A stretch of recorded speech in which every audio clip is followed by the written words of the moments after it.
many are still grieving. Some families will be lost to one another forever.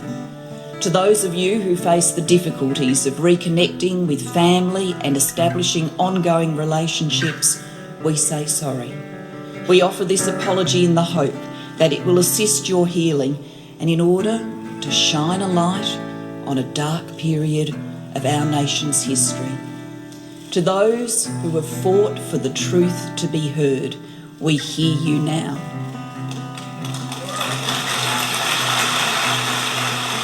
You're listening to Adopt Perspective podcast, a podcast for anyone affected by adoption. I'm your host and president of Jigsaw Queensland, Jo Sparrow. This podcast is a production of Jigsaw Queensland Post-Adoption Support Service. However, the views expressed are those of the people participating and not necessarily Jigsaw Queensland. The podcast discusses adult themes and listener discretion is advised. Welcome back to Adopt Perspective. I'm your host, Jo Sparrow, President of Jigsaw Queensland. Today I'm joined by Professor Daryl Higgins, Director of the Institute of Child Protection Studies at the Australian Catholic University. He has researched child abuse impacts and prevention, family violence, and family functioning for nearly 30 years with a focus on public health approaches to keeping children safe and building child-safe organisations. Daryl is a registered psychologist and the author of more than 250 publications on child protection, out-of-home care, family law and allegations of child abuse, disability and family care, welfare reform, jobless families, past adoption and forced family separation practices, and community development approaches to child and family welfare issues. Before ACU, he was the Deputy Director of Research at the Australian Institute of Family Studies, where he co-authored the National Past Adoption Experiences Study and later led a Forced Adoption Support Services Scoping Study, and that's work that still informs service design and policy today. He's also a contributor to the landmark Australian Child Maltreatment Study. So in May this year, the Queensland Government announced an inquiry into the child safety system and linked it to the long overdue review of Queensland's adoption legislation. Prior to his election, Premier David Crisafulli called to bring back adoption as a solution to youth crime. Daryl's expertise in prevention, permanency and child-safe systems makes him uniquely placed to help us ask, what does the evidence really tell us about adoption? And is it the answer to the challenges in child protection and youth justice? And if not, what are the evidence-based alternatives? Daryl, thank you so much for joining us. Thanks, Jo. Lovely to be with you. I wanted to start with the current conversation in Queensland. Premier Crisafulli has suggested that adoption is the answer to youth crime, and Minister for Child Safety Amanda Cam recently reinforced that by saying the lack of adoptions in Queensland is a shocking indictment on a broken child safety system. What goes through your mind when you hear adoption framed that way? Look, a number of things, but first and foremost, I think of the massive number of children who have been separated from parents through adoption in the past. The height of it was actually the year I was born, 1970, where almost 10,000 children that year were separated from parents. And we have to ask, was youth crime and youth justice issues completely absent when we had such high rates of removal from families, from communities, disconnection? And clearly the answer is no. And so what I worry about is, just as I also worry about how in other states, such as New South Wales, where we have had adoption from out-of-home care as a policy solution, supposedly, to the difficulties of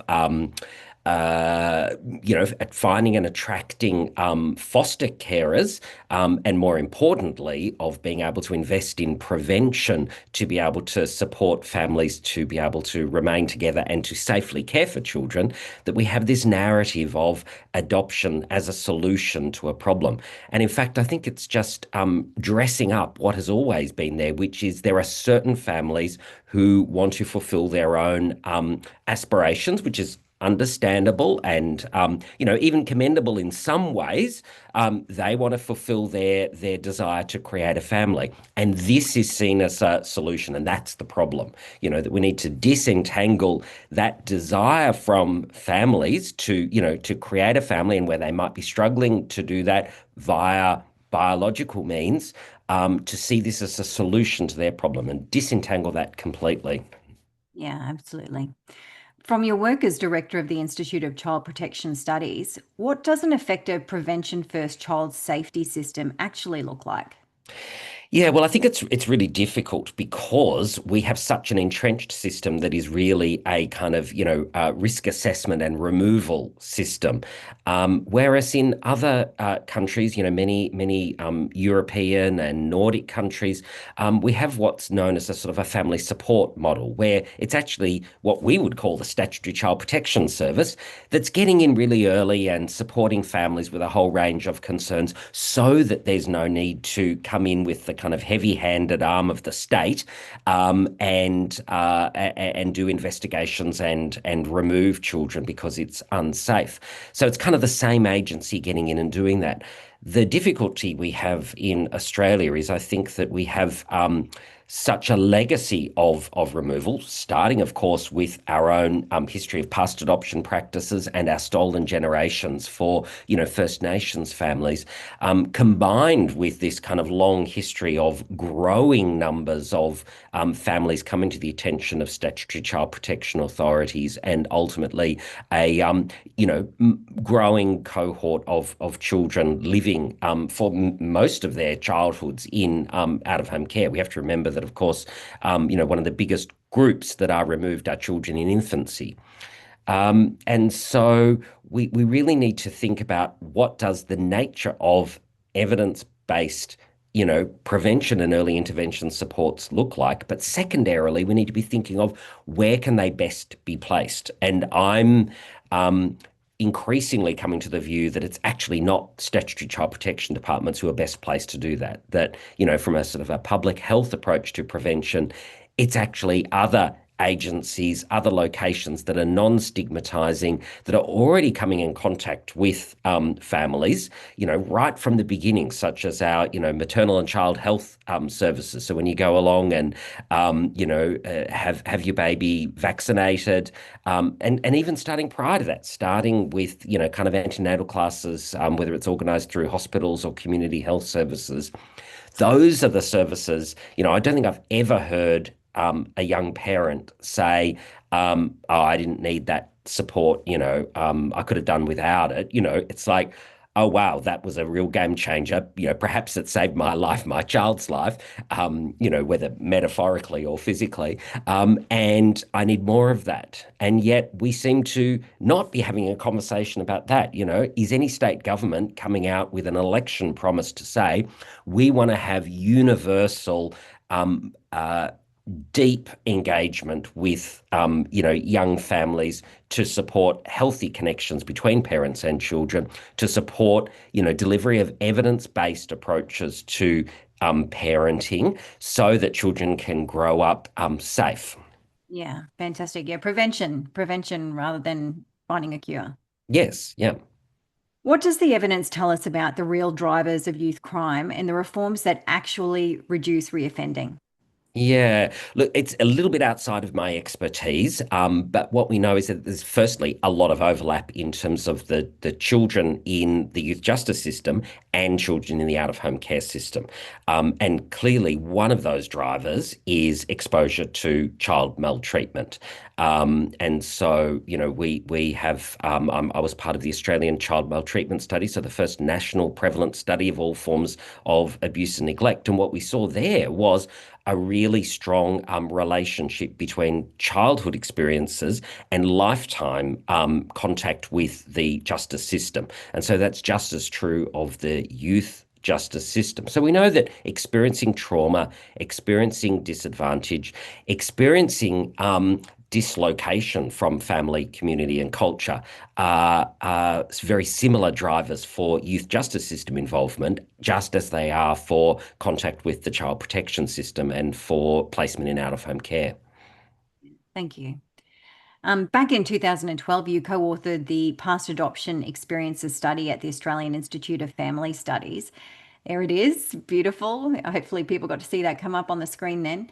It remains one of the most significant pieces of evidence we have. And I kind of want to say sadly, because I wish there was more coming. I really do wish there was more research into this area. But could you remind our listeners what the study uncovered about the lifelong impacts of adoption for mothers, fathers, Yeah. and people? Yeah, look, firstly, I want to pay credit to the Australian government who commissioned this work when I was at the Australian Institute of Family Studies. And they did it because they were having calls, particularly from mothers, but also from adoptees and others who were saying, we need more supports. And we need an apology. And so government was saying, well, what do we know about this problem? And so I and my team did a very quick, kind of literature review and kind of said, well, we really don't have evidence either about the size of the problem, nor about, its impact. So why don't you commission a study? And so that's what they did. And we were very grateful to have received the funding to do it. So it was the first, and as you say, probably at this stage, the only large scale empirical study, so getting data directly from those who are affected about their experiences of forced family separation.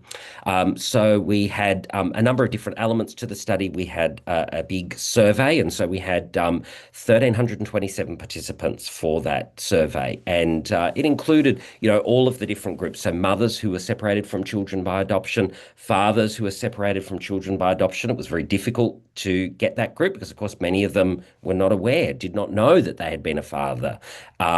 So that was a much smaller group. But of course, people who'd been adopted, so adoptees, adoptive parents, and other family members. And the importance of that study was kind of twofold, to kind of show the size of the problem, like to have a self-selected sample of that magnitude, 1,300 participants, shows that there is a large group who are affected, and B, that they are wanting to talk about their experiences and willing to offer up their personal journey to be able to support better policy and service delivery to address their needs across life. But in terms of the key findings, Joe, some of the things were that we were measuring were things like anxiety and depression. We were measuring things like post-traumatic stress disorder. We were measuring engagement with health services, with psychologists, and the kind of needs that people had across life. And unfortunately, right across the board, what we saw was very high levels of distress, of mental health problems, and of difficulty accessing mainstream services.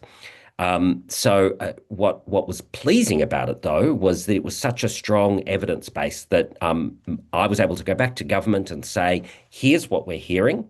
We actually have to have a better service response. And in turn, government came back and said, can you do a scoping study? Can you talk about what would the nature of services be? And so that actually led to organisations such as yours of Jigsaw being funded to offer a post-adoption support service specifically for those affected by past adoption. That ranges from those needs of how do you find out about, so finding and connecting, making contact, but all the counselling and support that needs to go around that. But quite separately from that, even if it's not actually about connecting, whether it be as a mother or as a father trying to make contact with a child from whom you are separated through adoption, it might also be for adoptees to be able to either find out about their parents, go through the process of seeking out that information and trying to make contact, or adjusting to life now. For your own identity, knowing that you missed out on that opportunity to be connected to your biological parents, to your broader extended family, to your kind of cultural community, that kind of cultural legacy that so many different families have right across our beautiful multicultural Australia.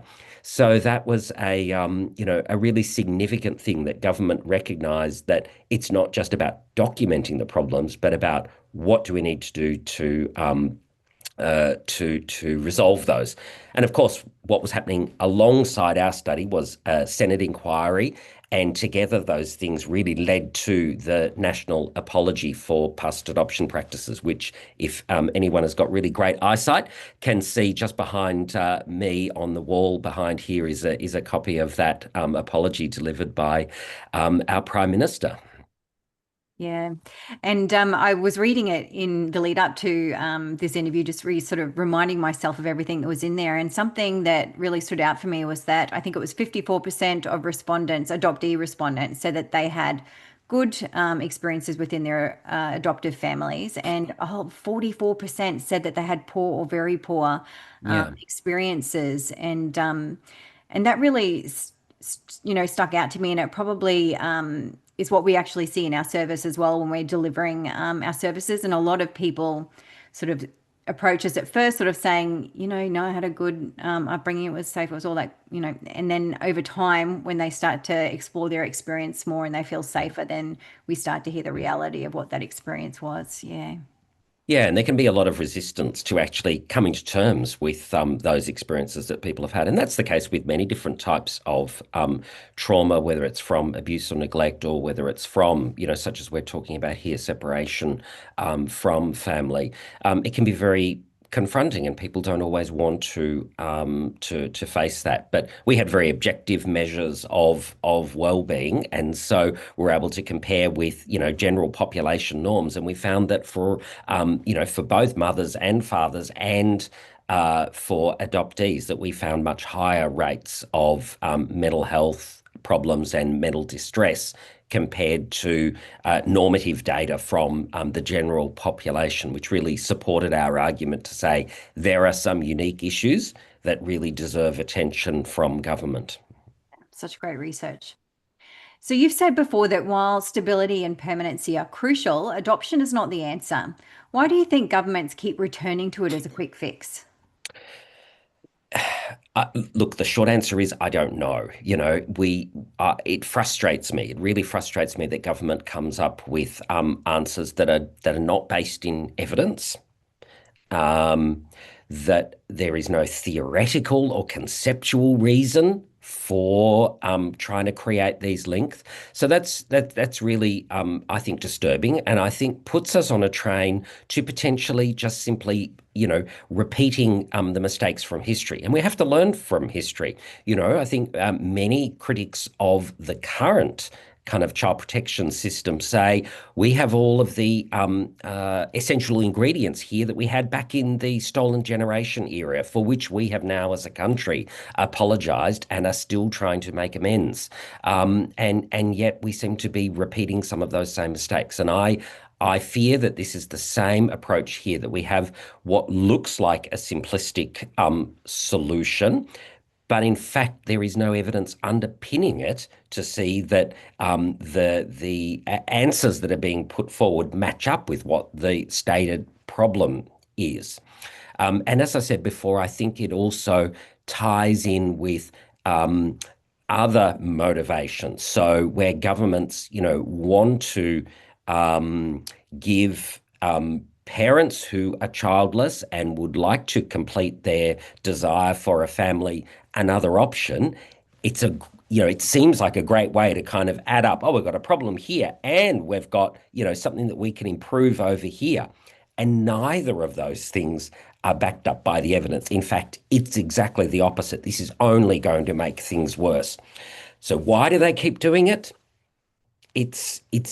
I think it's ignorance or willful ignorance that politicians come up with these quick platitudes that just are not supported by the evidence. Yeah, absolutely. And one of the things, like if I just slip off my podcast hat for a second and talk about it as an adopted person who's reading these things and hearing what people are saying, it's very distressing. And I know it's distressing for a lot of people in our cohort because we've told people, governments, what happened. They've apologised. In Queensland, it was the LNP government that issued the state apology.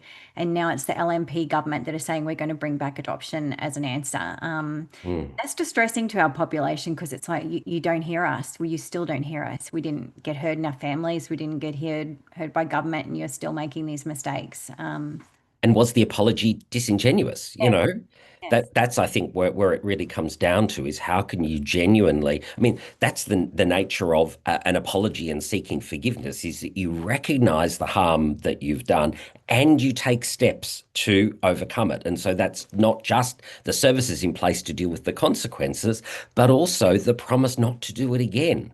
And so those things are currently at risk of being eroded, both from our, state and territories, and also as a nation. How can we hold our head up as a nation who has apologised, as you can see here, for these past adoption practices when we continue to, in some ways, advocate for them?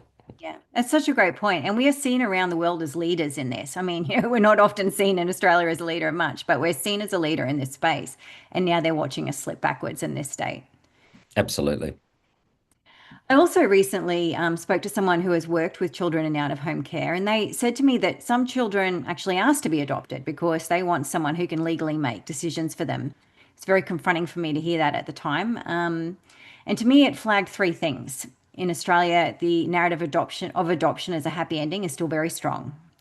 Mm. Other long-term options may be underperforming because the supports aren't adequate, and there is a real desperation for solutions. So I've got a two-part question. What are the evidence-based alternatives that retain a child's identity and family connections?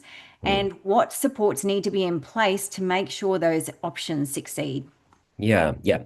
So clearly, we still need a statutory system that can jump in when children are really unsafe. So, firstly, we need to actually go back to what our systems were designed for. And really, they were designed for very serious cases such as sexual abuse, serious physical abuse. And yet, what we have is a widening of the types of harm that are coming to the attention of child protection authorities without a widening of the solutions, the options that can be done. So, as I said, most of our argument, of our attention goes into assessing risk and not ameliorating or somehow, confronting that risk. It's either a yes or no. You get removed or you don't. Now, many would say, no, no, that's not the case. We refer to family support. But, I think that it's done in a piecemeal way. It's not done in an evidence-based way. It's not followed up. Often it's coming too late. So that referral to family support is after problems have already been really entrenched. So, the evidence shows that, that strong focus on risk and removal is not working. Secondly, in terms of your question about what works in terms of, providing those connections to to culture and what children need if they do have to be removed. And absolutely, I'm not what you would call an abolitionist. There are many in the US who are saying we need to abolish our statutory child protection systems. I don't go that far. I think we absolutely do need them, but they need to be a much smaller part of our safety and welfare system. So when we do need them, what we know works best is keeping children connected to family, so kinship placements. And hopefully ones that are temporary, while we do some really intense work with the biological parent or parents to be able to ensure not only continued contact, but restoration wherever that's possible. And so to be able to do that, you need to be able to get in early before those kind of problems become entrenched, those parental problems. And we know that typically they're things like parental mental ill health, parental substance misuse, broader kind of family violence. So, our services, our adult-oriented services, are often lacking. We know that there's problems across a state such as Queensland, which is so large, especially in the regional and remote areas. Those services are either hard to get to or completely absent or not culturally appropriate. So we need to fix that up.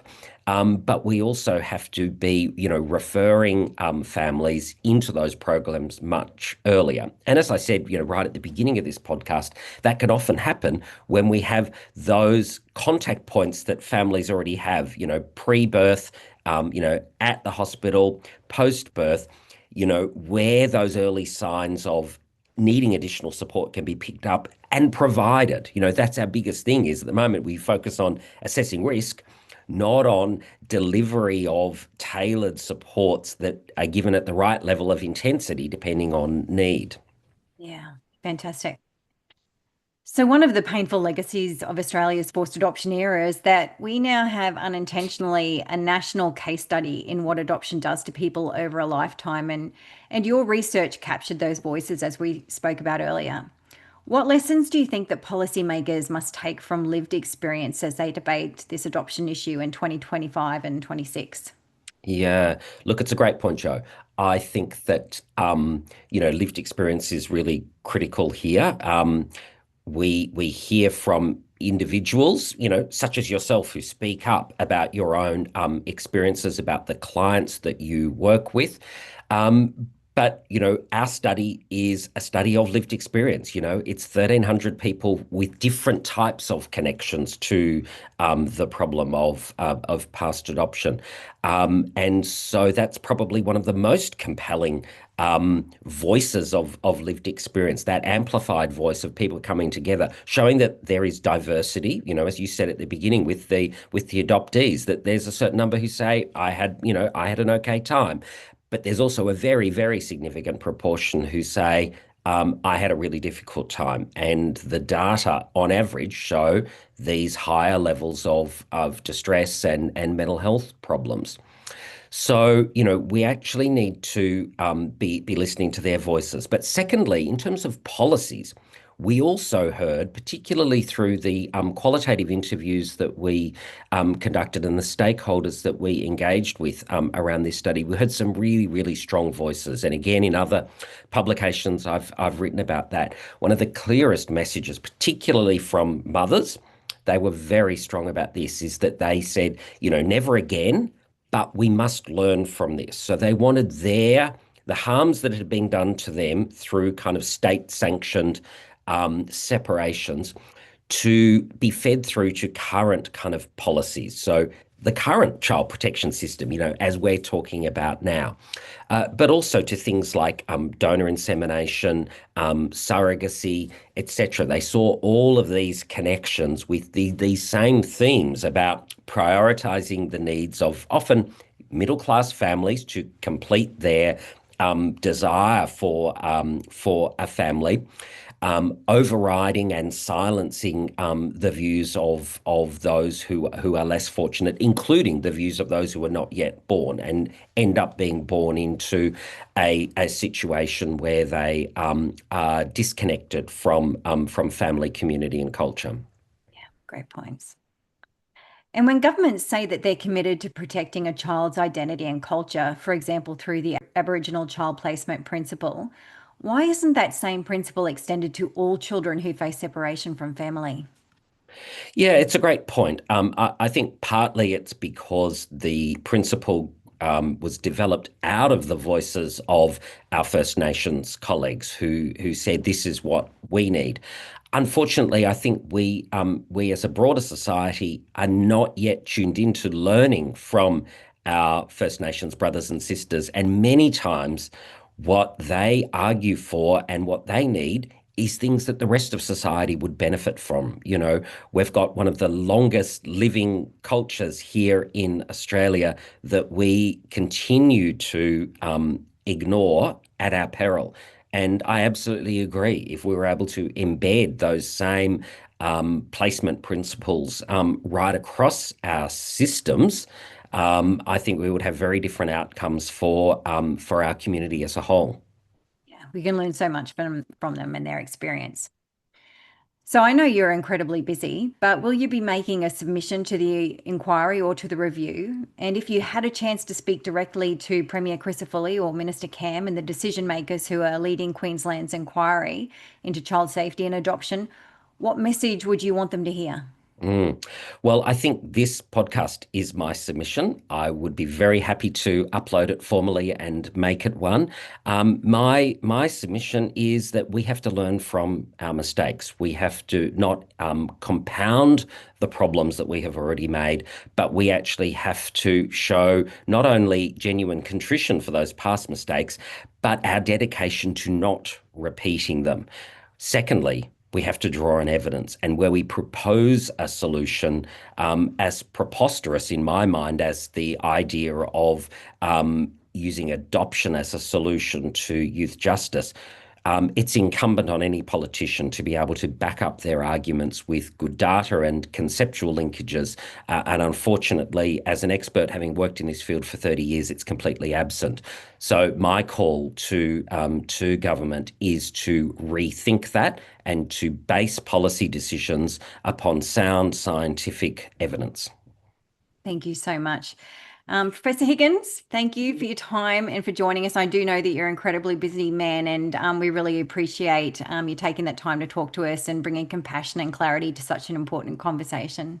Thanks, Joe. It's always a pleasure to talk with you and with all of your listeners on what's a really important topic. And I've got to say, from a personal perspective, it's been a really important part of my academic journey, firstly, to have the opportunity to speak with so many people who've been harmed by the various elements of adoption throughout Australia's shameful history. But secondly, to be entrusted with their support to take their stories, whether it be through, a survey, their conversations with me, and to advocate with a collective voice for doing better for Australia and to not repeat mistakes from the past. So thank you for this opportunity to reflect on those things, and I wish everybody well.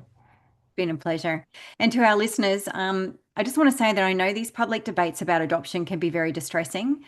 So please remember you're not alone. Jigsaw Queensland, we run monthly peer support groups for adopted people, parents who lost children to adoption, and mixed groups, as well as social connection events. And of course, our forced adoption support service is available as well. And you can find all of the details on our website or our Facebook page. And if you found this episode helpful, please consider sharing it, particularly with your local MP in Queensland. Leave us a review or reach out with your own story. Adopt Perspective is here to connect, inform, and give a voice to lived experience. So thank you for listening, and bye for now. Thanks for listening to the Adopt Perspective podcast. If you'd like to find out more, go to the podcast page on www.jigsawqueensland.com and you'll find a wealth of information and resources on the website. If you reside in Queensland, you can reach Jigsaw Queensland's Forced Adoption Support Service on toll-free 1800 210313, or you can call Jigsaw on 07 33 58 6666. If you live in another state of Australia, you can still call the Forced Adoption Support Service number, and your call will be answered by the Forced Adoption Support Service in the state that you're calling from. In every other state, Relationships Australia operates this service. A big thank you to Matt Sparrow for composing and recording our original theme music. Until next time, I'm Jo Sparrow saying farewell from Adopt Perspective, a podcast for anyone affected by adoption.